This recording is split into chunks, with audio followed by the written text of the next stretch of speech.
And welcome back for the second half of this three-half show. No. Joe Peters. Wow. So, yeah, you probably noticed I got red shoes. So. Oh, I didn't notice. You didn't notice. I'll tell you a little story. So, some years ago, probably 10, I'm guessing, we were down in San Jose, because Ty's mom used to live down in San Jose. So we were out on El Camino Real somewhere, and there's this little shop. It's a Skechers store, and we just popped in. And there on the clearance rack, in my size, was one pair of red tennis shoes by Skechers. And I go, well, it's red, though. She said, that's okay. Nothing wrong with red. So I buy these red shoes on clearance. I mean, they'd practically given them away. And so then, you know, they were just my shoes. And then so I played a gig or two, and it's like, oh, it's the guy with the red shoes. Yeah. It's like, then people expected me to show up in red shoes. But I wore them out.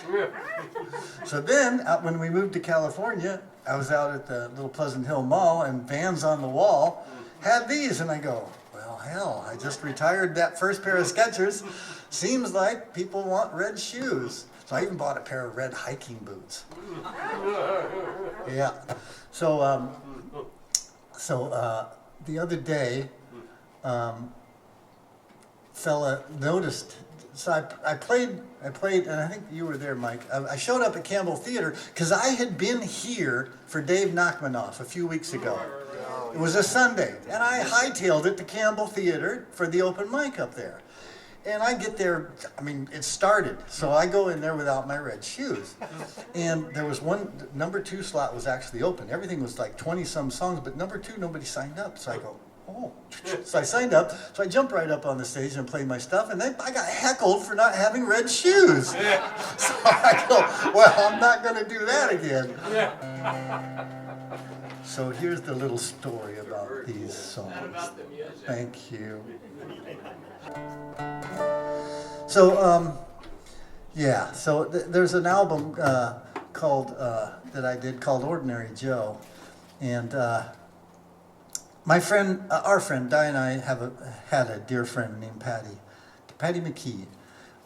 And she was just the quietest, sweetest person you would ever meet. She was like invisible Patty. She was the kind of person that is just so sweet and reticent that you don't even notice she's there. She went unnoticed by almost everyone in their life, but she through a mutual friend playing music, she became a fan of the music, and she really kind of became my number one fan over many years, and encouraged me on a number of songs that I thought, well, does this song work? And I would run it by Patty, and she said, I like it, you know. So anyway, many years into our friendship, out of the blue, she writes a song, and it's called Joe's Red Shoes. And as soon as I heard it, I go, Patty, I'm going to bring you into the studio. You're going to be a rock star. Come on in and sing your song. So this is for Patty, and it's called Joe's Red Shoes.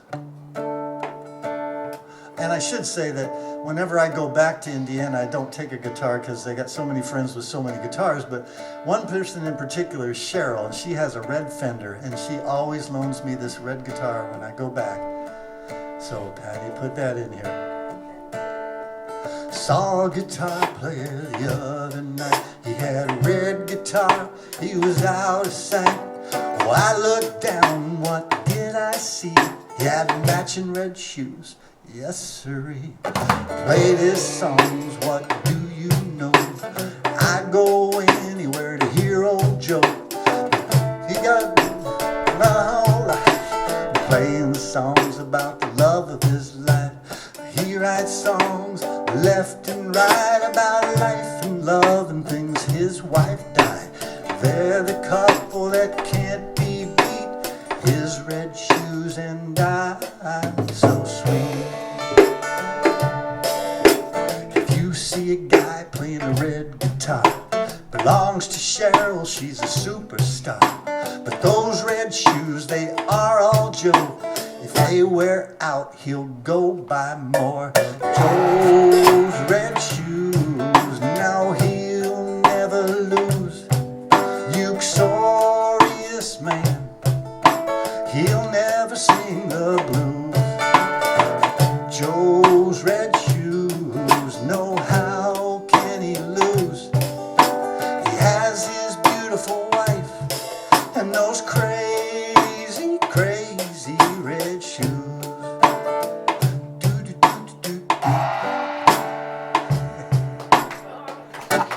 There's Joe's red shoes.